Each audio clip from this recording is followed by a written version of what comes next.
Yet this thing still hasn't been resolved.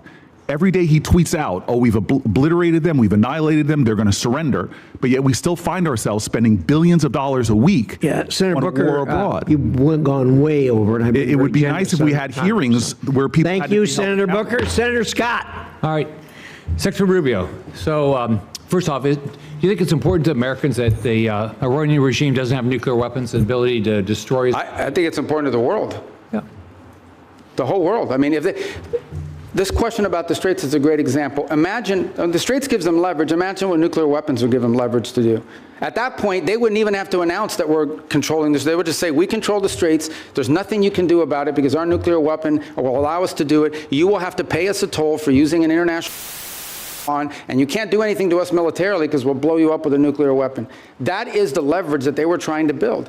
If they ever got a nuclear weapon, not only would they have a nuclear weapon, not only would they control the Straits, they would be able to act with impunity because you wouldn't be able to touch them. You wouldn't be able to do anything about them. All right. I want to thank you for what you're doing. Let's talk about Latin America, which is, as you know, important to a lot of people in our state. So thanks for what you've done with both Venezuela and Cuba. Let's do Venezuela first. I think every Venezuelan I know is appreciative of what happened with Maduro, and I know you have a three-step process to get to democracy there. Can you talk about where you are? I mean, I know you're about to try to get Delcy Rodriguez to do the right thing. We still, unfortunately, have political prisoners not released. We still have oppression. So can you just talk about the process you're going through? Well, first of all, I remind everybody, what's today, the 2nd? So it's literally been 5 months. Right. Like, I know it seems like it was 10 years ago, but it's been 5 months. And I think Venezuela is in a better trajectory today than it was 5 months ago. Now, is it where it needs to be? Is it where it needs to ultimately wind up? The answer is, of course, no. Ultimately, in order to truly transition, they have to have multi-party, free and fair elections.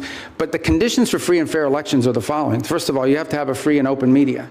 And while you've seen independent journalists are now, for the first time, activated again, that has to exist. Political parties have to be given the space and time to organize. The National Electoral Council has to be reformed so that it has members in it that will actually accurately count the vote.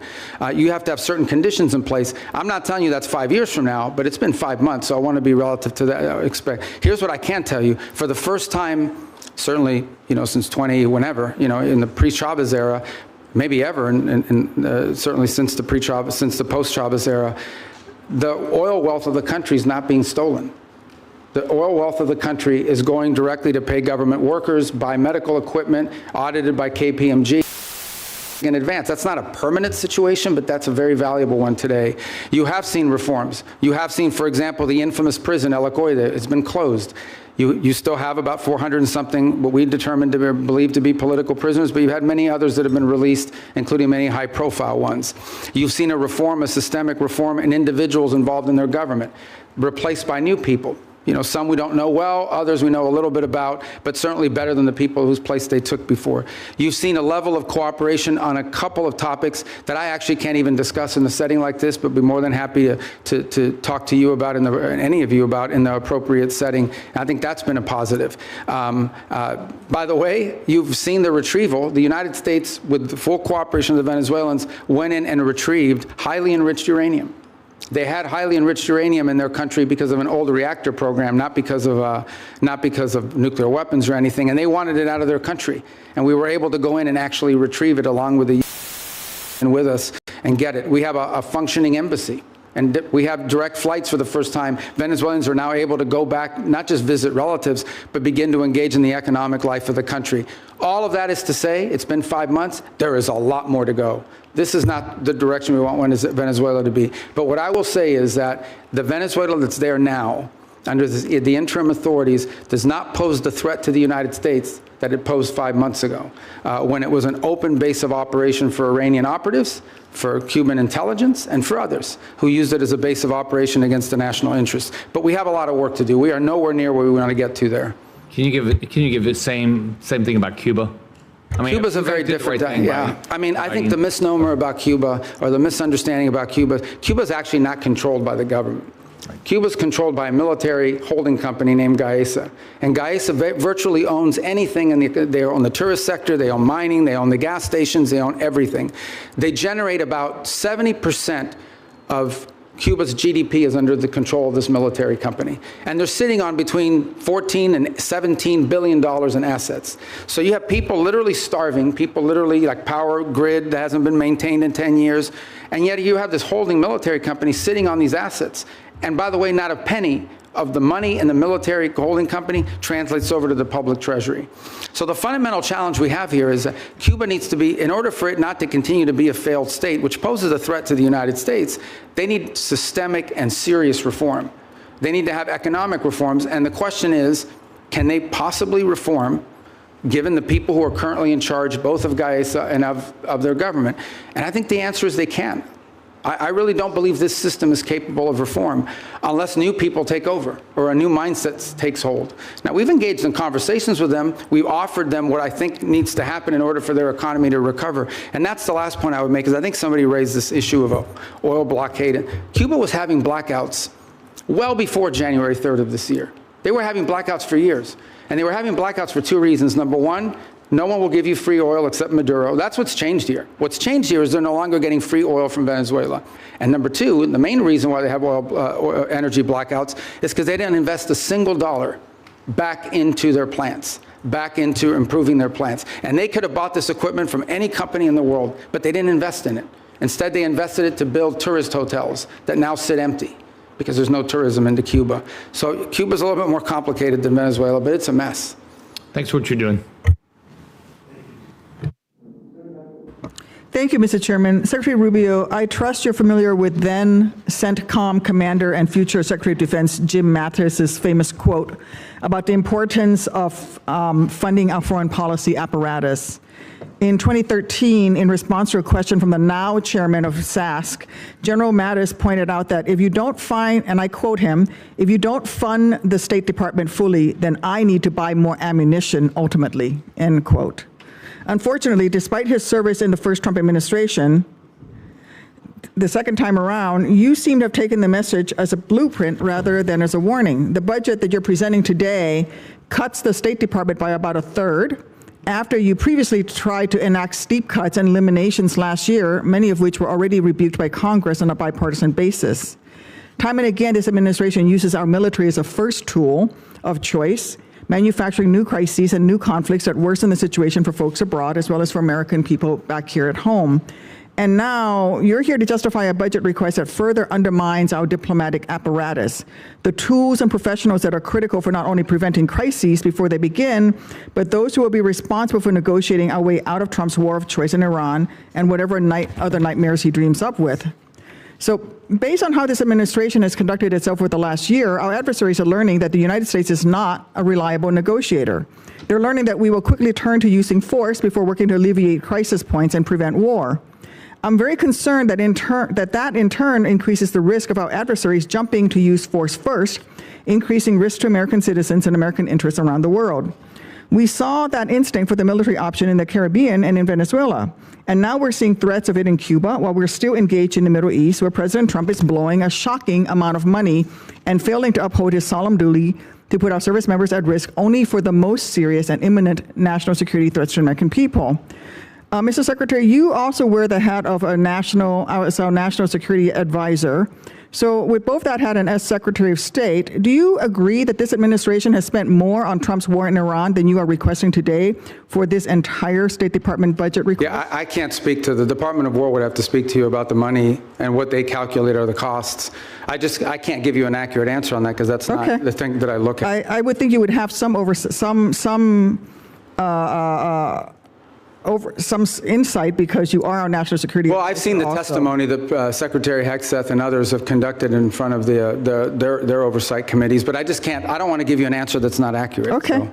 Well, this week, let me put out some numbers that I have. This week, the cost of President Trump's illegal war of choice against Iran are likely to balloon past $35 billion by the rate from DOD's own May calculations, and surpass your FY 2027 budget request of $35.1 billion for the State Department and related programs. That's an astonishing figure.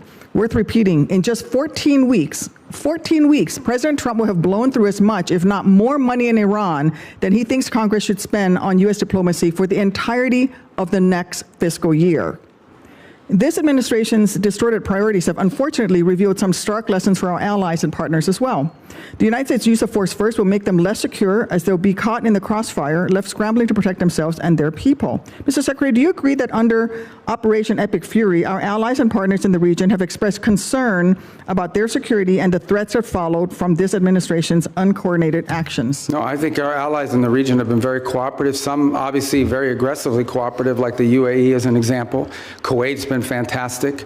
Obviously, no country likes to have their oil and their energy infrastructure hit, but I think it's a reminder to them of the threat that Iran poses. And the one lesson when this is all said and done is it's reminded them of, despite all the friendly talk that you've seen in the past, how dangerous Iran is to their own interests, how the billions of dollars Iran has spent, despite sanctions. Iran found the money to build drones and rockets. Okay. And luckily, we've taken a lot of them out, but they still have some, and they still have the ability to My question is about our allies in the region expressing concerns, because, you see, public reporting in early May revealed that Saudi Arabia denied U.S. basing and overflight related to Trump's ill-conceived plan to escort ships through the Straits of Hormuz, and they're still not supportive of this risky tanker escort plan, and the Strait is still worse off today than it was before Trump initiated this war.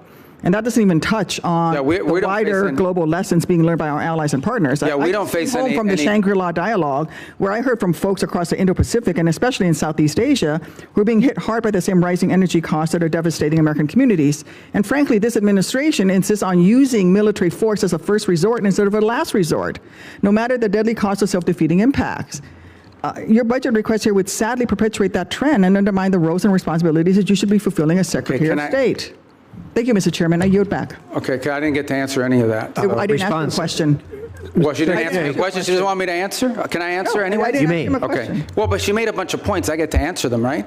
First of all, I don't understand this thing with let me tell you, we were just here, maybe you weren't here, we were just talking about it. We did a peace deal with Azerbaijan and Armenia. We just signed the trip agreement yesterday, actually, or last week we signed it. Last night I officialized it. That was diplomacy. That's great, but the Trump administration has still blown through more when do I get to talk to you? Do I get to talk to this entire budget that you're requesting?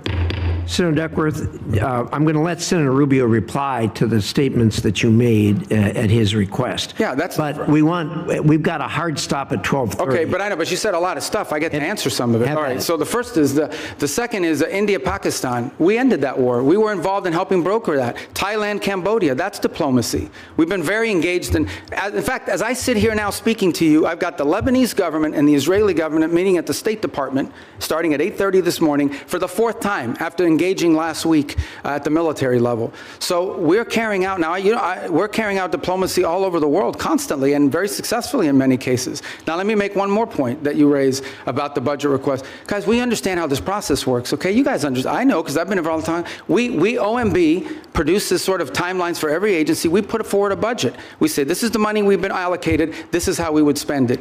There is a congressional process, which I'm sure you're aware of. And in my time here, 16 years that I was here, I don't ever recall us once ever taking the president's budget and passing it into law. I'm not walking away from the budget. We can make it work if that's the budget you give us. But I have a sense, I have a suspicion, right, Senator Schatz, that we're going to have to work with you guys, that we're going to have to, well, that we're going to have to work with you guys on a budget request that meets your priorities and ours. That's how it works.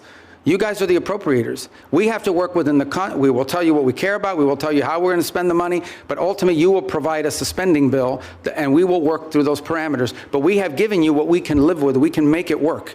But if you wanted, if you're obviously going to have changes here in the Congress. But this stuff about diplomacy and the money spent on the war, diplomacy's always cost less money. We don't buy missiles. We don't buy rockets. We don't buy large airplanes and aircraft carriers. But we've been very effective. And I can give you list after list of places where we have had an impact in either de-escalating crisis before it started or ending active wars. And I'm very proud of the work that we've done in that regard, some of which haven't even been publicly discussed in some cases because they weren't high profile. And my last point, we remain heavily engaged in areas that may not at the core of our national interests, but nonetheless are related to our national interests. You think about Sudan for a moment and the Quad. This has been a very frustrating situation to put together, but we helped convene a donor conference that got pledges for when that is resolved. We've put a lot of time and energy in a situation that right now, unfortunately, has turned into a proxy in the Middle East because of the UAE and the Saudis on opposite sides of it. In Libya, where our work in Libya now it's still divided, but they, for the first time ever, have a joint budget, for the first time ever, are cooperating on energy deals that are going to be beneficial to the people of Libya. So I just don't think it's fair to say we're not actively involved in diplomacy on last year's budget and spending, because we are, and we have been, and to great success. Thank you. Senator Curtis. Thank you, Mr. Chairman. Clock setter, thank you for resetting the clock. Mr. Secretary, thank you for being here. And I'm always truly impressed with your ability to navigate around the globe so articulately and explain the positions. Like you previously, I chair the Western Hemisphere Subcommittee. One of the focuses that I've had is on Taiwan and Taiwan's relationship in the Western Hemisphere. We actually had our first subcommittee hearing on Taiwan's allies in the Western Hemisphere. And as you well know, Honduras switched diplomatic recognition away from Taiwan in 2023 in exchange for a lot of promises from China. No surprise, those promises have not been fulfilled. And the current president, during his campaign, talked about returning back to Taiwan and restoring that relationship with Taiwan. In your budget, you have $245 million for the Countering PRC Influence Fund. And I'd like to note Senator Van Hollen and I have a bill that would actually carve off a portion of that specifically for Taiwan and countering the PRC influence there. So I guess my question is, what can the U.S. do potentially with that fund, Countering PRC Influence Fund, for Taiwan, particularly as it relates to Honduras, kickstarting that relationship, developing joint set of economic priorities for Taiwan in the Western Hemisphere, anything else we can use that fund for? Yeah, well, first of all, the reason why these countries switched recognition primarily was because the Chinese would go in and they would say, if you switch recognition, we are going to provide you this loan, this, and in some cases worse than loans. Maybe there was even cases of bribery and things of this nature, but we're going to provide you, a free this and a free that. We're going to build an auditorium for you. We're going to build a bridge. We're going to build a port. And they haven't kept many of those promises. So I think the first thing is to just point to the fact that in many cases these things are not provided. The other angle of it is if it's loans, they create these debt traps, which is an argument we make all over the world, but particularly in the hemisphere. But the broader goal of this fund is not just simply Taiwan related, although that's the reason why that's an action they took as a result of this leverage that was established on them. But more broader, in many cases, these countries are trying to develop their telecommunications system. They're trying to build roads. They're trying to develop whatever it may be. And frankly, the only companies that show up are the Chinese companies, and they show up with lower cost, a financing mechanism, et cetera, et cetera. Now, there's a track record of not completing these projects. There's a track record of flooding the country with Chinese workers that come and do the work.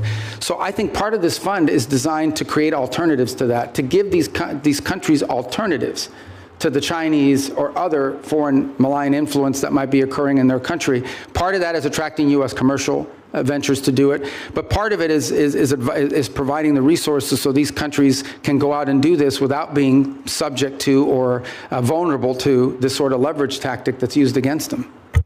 Thank you. Let me switch to China for just a minute. Your budget notes the merging of the Foreign Service Institute, where a lot of the state language training takes place, with the Human Resource Bureau. And I'm hoping that can improve the language capacity. But here in the Senate, I've picked up the Uyghur Policy Act, which you led when you were here. Part of the bill that I'm especially supportive of is the provision that's supporting the Uyghur language training for Foreign Service officers is not only important but required, and that we have Foreign Service officers in Asia and China that can speak that language. I think it's absolutely vital that our diplomats be able to understand the people in their own language as to the abuses that are going on there. Given your previous experience on this bill and the department's focus on the CCP's repression, do you still support this provision, and can you just speak to how important this is? Yeah, well, I think obviously the Uyghur language is not a widespread language around the world, but it's incredibly valuable in an important part of the world. And so I think we want to see a language proficiency. That's generally been a challenge writ large over a period of time. And one of the goals of the consolidation is to be able to drive language school more effectively, more quickly to foreign service officers before they're deployed. Obviously, proficiency in certain languages are very difficult difficult. They take longer periods. Some languages are harder to learn than others, especially if the base of the language is, like, just to give an example, it's easy to learn Italian if you speak Spanish. It's much harder to learn Mandarin, and or the Uyghur language for that matter. So, but language is a priority for us. And it's one that, by the way, in our recruitment tools, is one of the things we also look for is whether potential candidates already bring an existing second or third language, which is a huge benefit. Yes, and just very quickly, do you want to clarify, use this opportunity? The president had a tweet about speaking with Hezbollah yesterday. Do you want to clarify for people what happened and anything that you'd like? Well, we received communications via the Lebanese government and the speaker over there on behalf of Hezbollah as early as Sunday about that they would refrain from attacking Israeli territory if Israel did not take new strikes in Beirut. And so it came from Hezbollah, but through Lebanese authorities. I think that clarification is important. Thank you for being here today. I yield. Thank you. Senator Rosen. Thank you, Chairman Risch, Ranking Member Shaheen. Thank you, Secretary Rubio, for being here. Secretary Rubio, I applaud the administration for facilitating a ceasefire last year between Israel and Gaza that will keep Israel safe and from further Hamas attacks and the suffering of Palestinian civilians. But I have serious questions about transparency, about the funding for the so-called Board of Peace in light of recent reporting that suggests donor funds have been deposited into a private J.P. Morgan account with no independent transparency mechanisms in place. As a member of the Board of Peace, Executive Board, and Secretary of State, you should be in a position to provide us with some answers. And you, as a former senator, know our role here, trying to get answers. And my team's been asking for a contact with the Board of Peace for several months just to do our due diligence, but we've received no response. Can you tell me exactly who my team should be reaching out to, please? Well, I can now because the Board of Peace has finally hired some staff. It's going to be a very lean operation. They're working out of the Institute of Peace Building. So for some period of time, they really were not. It was just a very lean operation. So do you have a name for my? I do. I just don't have it on me, but I will get that That's to fine. you. We will- But I think they just hired staff like in the last two We weeks. will follow up with you. Thank you. I have a few other questions. Can you tell me how much money is in the World Bank administered Board of Peace Fund? Do you have I don't have the answer because there's not U.S. dollars that have flowed. These are donor funds. So can you tell me how much money is in the J.P. Morgan account? Yeah, but again, those are not U.S. government accounts. Those are Who has oversight? Well, that's the key here. That ultimately the oversight over the funds of the Board of Peace will be done, and especially when it comes to U.S. dollars, will be done by you in Congress. We have not committed those funds there yet, although we've made a pledge until they've stood up the Board of Peace administratively. Congress will have oversight ability. Thank you. Well, on the U.S. dollars. Of the U.S. dollars. Can the money in the J.P. Morgan account be used to compensate the president or his family or anyone directly? No one's talking about doing that. With the president? And you said you just hired some folks and it's going to be lean. About how many full-time personnel do you expect? I think they ultimately want to get up to 15 or 20 full-time. I think they've started at 5, And if so I'm not mistaken. I could be wrong, but those are the numbers I recall. So is the $50 million in U.S. taxpayer money that your department wants to give to the Board of Peace, is that going to be used to cover this? But I think that $50 million was reversed. We ended up not doing that as a result of the way it was constructed. The Board of Peace is now built out as an international, non-governmental organization. We will follow up with you on that once you give us a contact after this. Thank you. So, Secretary Rubio, during your confirmation and budget hearings last year, you committed to me you would support women and girls programming at the State Department. But under your leadership, you've terminated dozens of awards supporting women. You've fired the entire staff. You said repeatedly that regional bureaus will now be responsible for programs to support women and girls, but my staff has asked every single regional bureau if they have a plan to do this, and not a single bureau can provide me with an answer.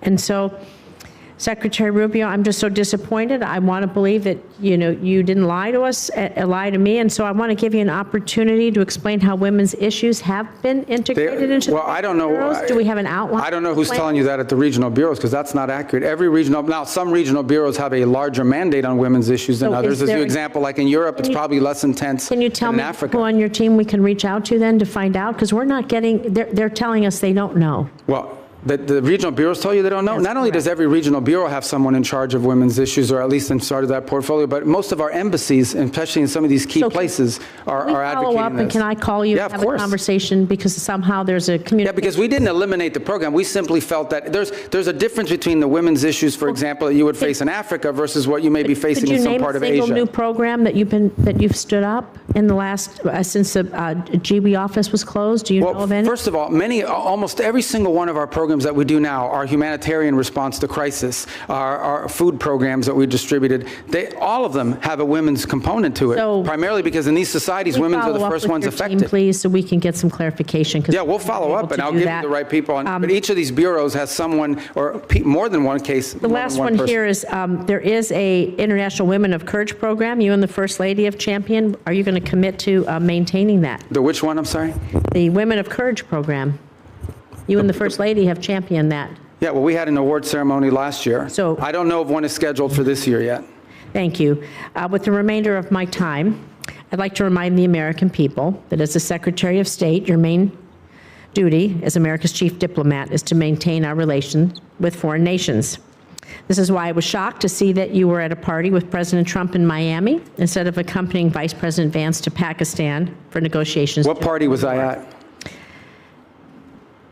I was at a party? Publicly reported, and there's photos there. But In what fact, party? Steve No, Witkoff but you're going to and say that. I'm going to Jared answer it. I'm going to answer But that let me question, because finish that's an my absurd statement. I was not at a As I party. finish my paragraph, All right. he can answer. Because people are going to In fact, slander me. I'm going to answer Steve it. Witkoff and Jared Kushner, both of whom were never confirmed by this body to be America's diplomats, accompanied the vice president in the negotiations. Even Iran's foreign minister was not there, yet you were not, was there, excuse me, and you were not. I just feel that's embarrassing for us, and it's embarrassing for you. So, Mr. Secretary, Congress represents the American people. We have the power to confirm who represents America abroad. We confirmed you to be our Secretary of State. We confirmed you to be in the negotiations that are happening.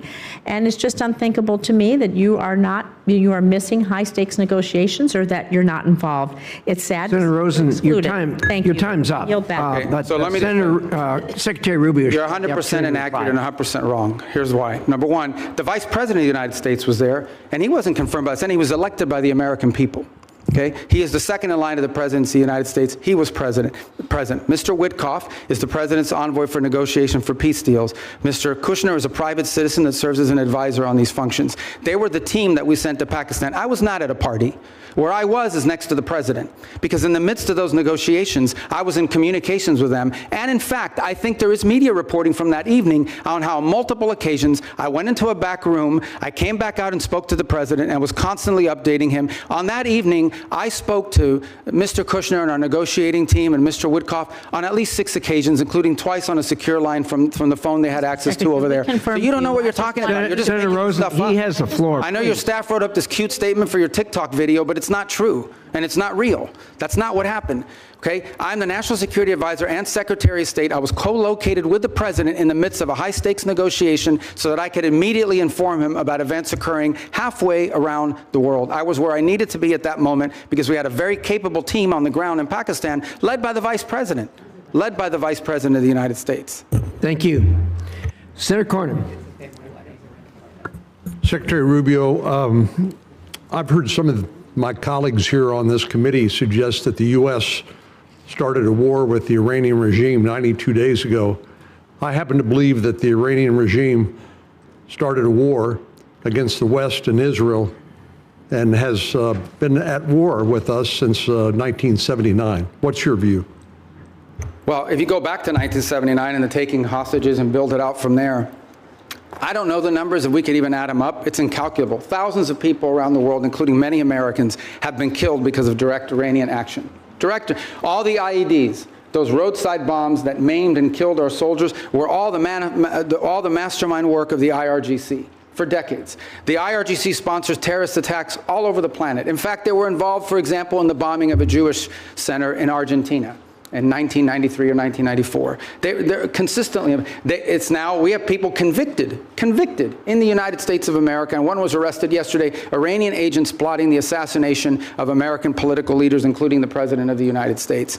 They've been waging nonstop, not to mention their massive sponsorship of Hamas, of Hezbollah, and all the activities those groups have undertaken. So you're absolutely right that the Iranian system has been waging war on the West. But why is anybody in the United States in specific for over 3 decades, but why is anyone surprised? They openly chant death to America, death to Israel. They openly say Israel's the little Satan, but we're the big Satan. So I think at some point when people say this repeatedly, you believe their rhetoric and their actions back their rhetoric. This is a very dangerous regime. And the notion that they would ever possess nuclear weapons, that people that are willing to conduct those kinds of terrorist acts would ever possess a nuclear weapon is unthinkable, unbearable, and unacceptable. And it's not going to happen under President Trump. So ever since since the Iranian nuclear program started, and they basically blocked the IAEA and others from doing the inspections that would be required in order to monitor their use of enriched uranium, we've had presidents, Democrat and Republican, say that a Iranian nuclear weapon was unacceptable. But it took President Trump to actually do something about it. It shocks me to hear some of our colleagues suggest that there was not an imminent threat from an Iranian nuclear weapon. You and I both sat in the same skiff on the Senate Intelligence Committee. We won't talk about the details, of course, but we knew that they continued to enrich to the point where they could produce a nuclear weapon within a specified time. There's some debate about how long that breakout would take, but the idea that an Iranian nuclear program did not present an imminent threat to the United States, to me, is just ludicrous. And I think it defies all evidence to the contrary. But do you think if they had acquired a nuclear weapon, that would change the ability of the United States and our allies like Israel to deal with this nuclear-armed Iran? I think if Iran ever acquired a nuclear weapon, they could very well use it, because given the theological nature of their decision-making. But just as problematic is they would have immunity.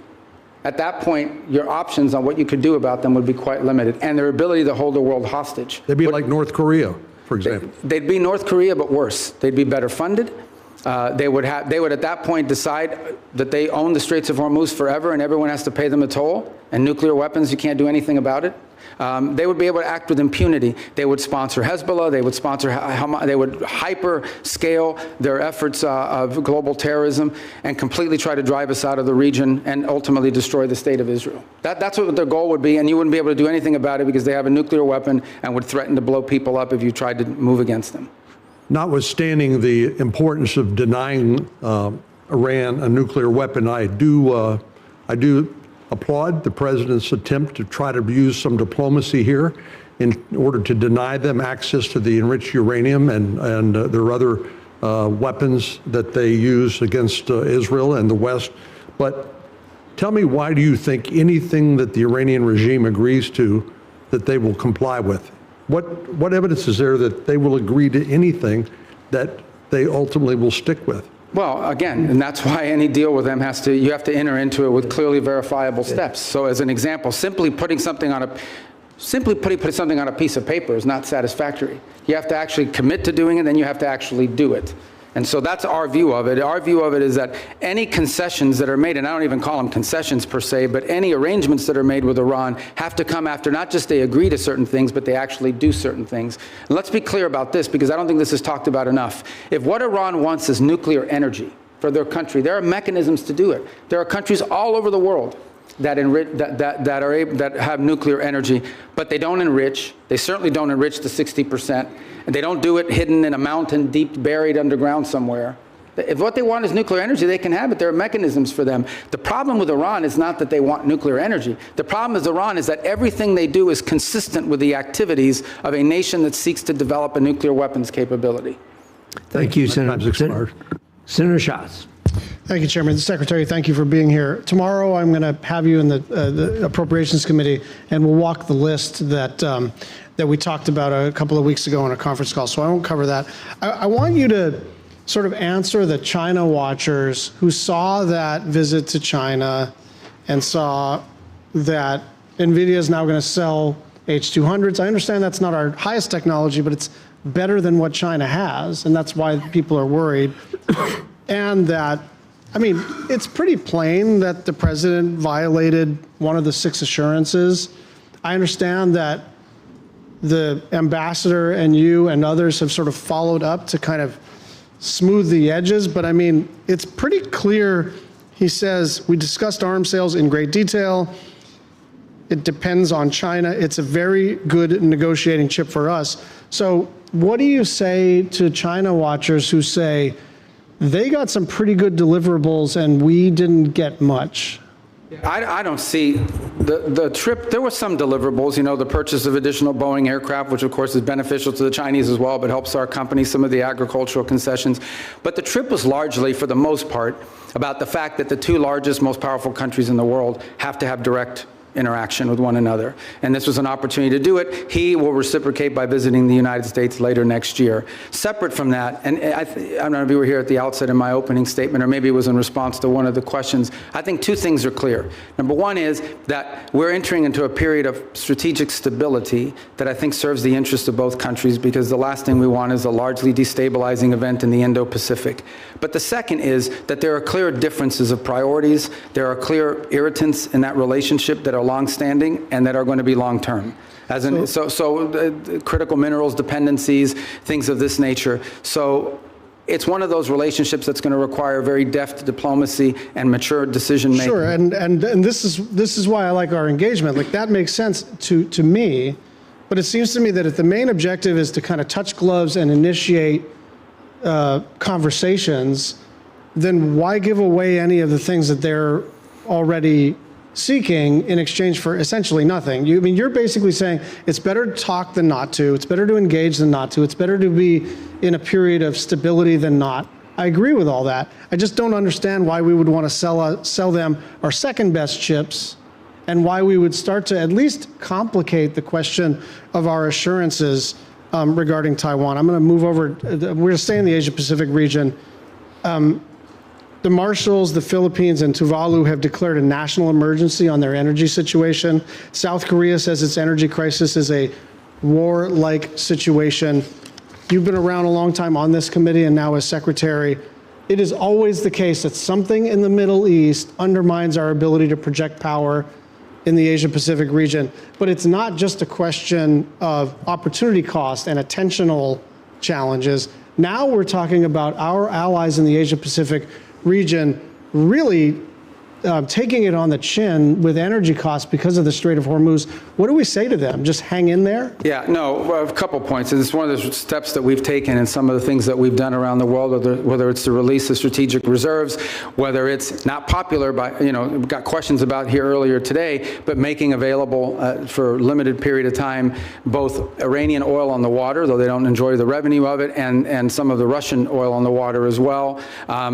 The third point, though, that this points to is a much deeper one, and that is that while the Straits of Hormuz provides about 20% of the global oil supply, it is probably 80 or 90% of the supply in the Indo-Pacific, given the geography and so forth. So one of the things that I think is going to come about as a result of all this in the long term is more diversification in where they're going to get their energy from, including from the United States, potentially, certainly with Japan and some other countries in the region will benefit. But you know that the sort of project it takes time. It all takes time. So understood. That's like cold comfort if you're running a country and your gasoline and your fertilizer and all your input prices just skyrocketed because of President Trump's decision to go to war with a country clear across the world. But see, and I understand your point, but I also think in all these questions, we're getting a lot of questions about us. I don't think it's fair, because ultimately, the people who have closed the Straits of Hormuz are Iran, and they're doing so in violation of every international law you can imagine. The Chinese are against it. Everyone is. We have, I think, a record number, 140 co-sponsors at the United Nations on this resolution that hasn't come up for a vote yet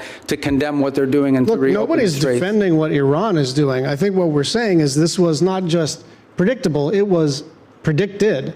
This was what everybody said. You don't have to be some expert in foreign policy. You don't need to get into a skiff. You could literally put this into an LLM and say, what'll happen if we take kinetic action against Iran? And the first thing that would pop out is, well, they'll probably close the Strait of Hormuz. So it's really shocking to me the degree to which this administration expresses shock that the thing that everybody said was going to happen ended up happening.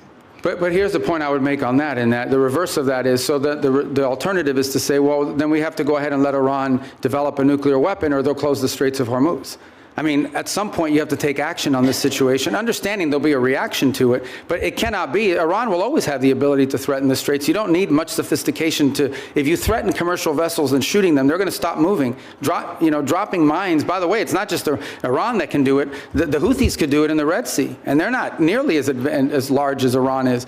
I think this is a more fundamental challenge, and that is, are we now forever limited doing it? Do we just have to let Iran go ahead and develop a nuclear weapon because of their threat to close the Straits of Hormuz? That's an untenable situation. Secretary Rubio, thank you. But I'll see him tomorrow, so don't worry. Yeah, okay, that's good. Tomorrow's a probe.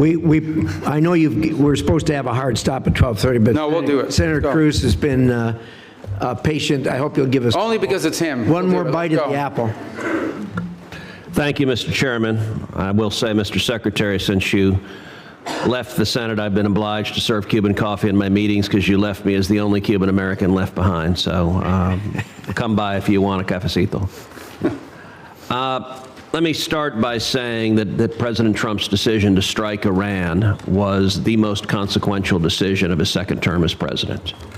And I want to commend you, I want to commend the president and the entire administration on the extraordinary success we have seen. In less than 40 days, the United States has utterly and completely destroyed the military and nuclear infrastructure that the Iranian regime spent nearly 50 years building.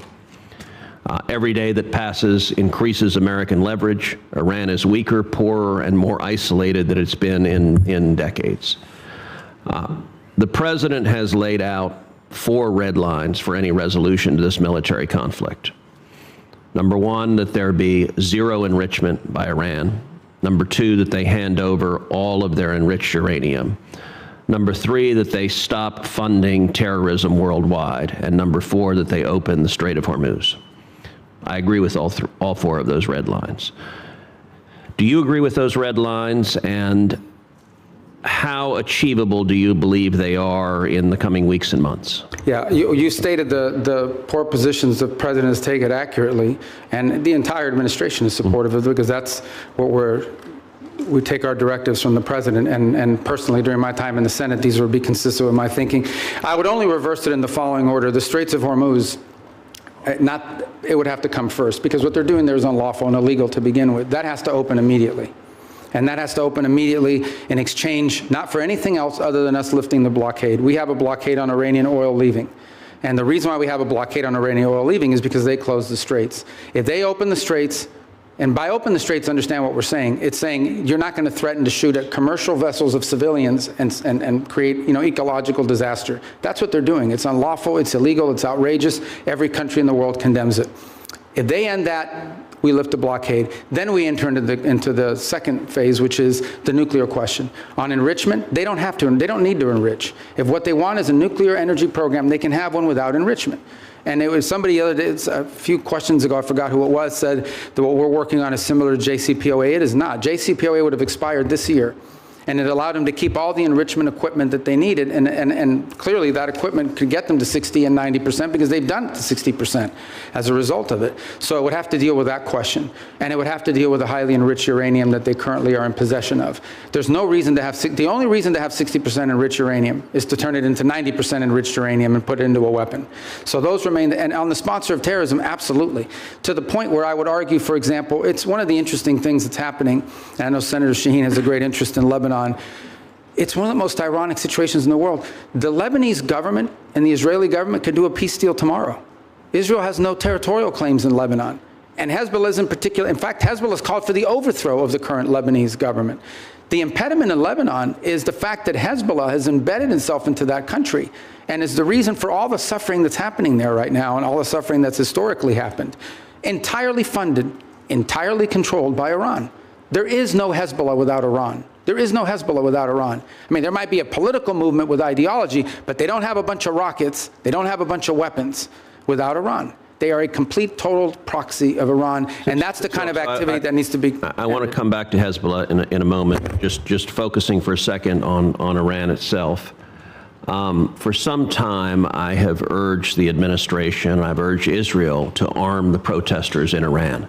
I don't think it is fair to expect the Iranian people to stand up, protesters to stand up with rocks against soldiers with machine guns. Are we arming the protesters, and should we be? Yeah, I'm not aware of any program to arm civilians in Iran to overthrow their government. I mean, there may be other countries doing it or other elements, but certainly not the U.S. government. All right, let's go back to Hezbollah. So you spoke with the Lebanese president, Joseph Aoun, over the weekend.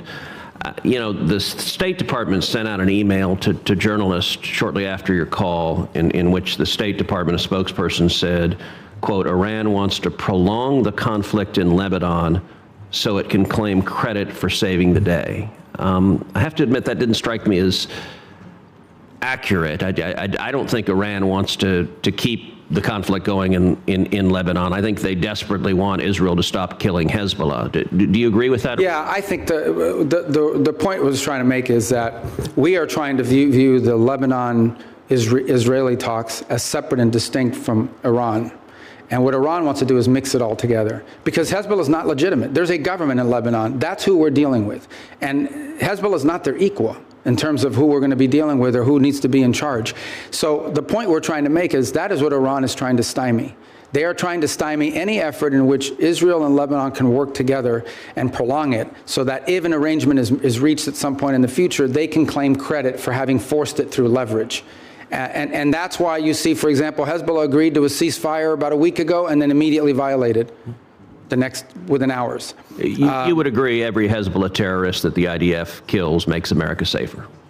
Well, Hezbollah is a danger to the United States. There's no doubt about it. I think the question is, how do you do that? And how do you achieve the objective of demilitarizing and defanging Hezbollah while at the same time strengthening the legitimate government of Lebanon, and particularly the president and others? That's been the challenge there for a very long time. That remains the challenge now, of course. The capabilities of the LAF are not where they need to be, but there are also elements within the LAF that are not who they need to be because they've facilitated in some cases and cooperate with Hezbollah. So it's a very tricky situation. But I point you back to two things that have happened in the last few months. Number one, the Lebanese government expelled the Iranian ambassador because of Hezbollah. The Iranian ambassador says, I'm not leaving, and you can't make me. Okay, that's number one. The second thing that's happened is just a week ago, Hezbollah openly called, went on and said they openly called for the overthrow of the Lebanese government. So no one here should be under any, Hezbollah is not just an enemy of Israel and an enemy of America. Hezbollah is an enemy of Lebanon and of the Lebanese people.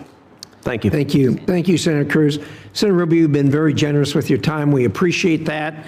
For the information of the members, the record will remain open until the close of business tomorrow, June 3rd. With that, the committee is adjourned.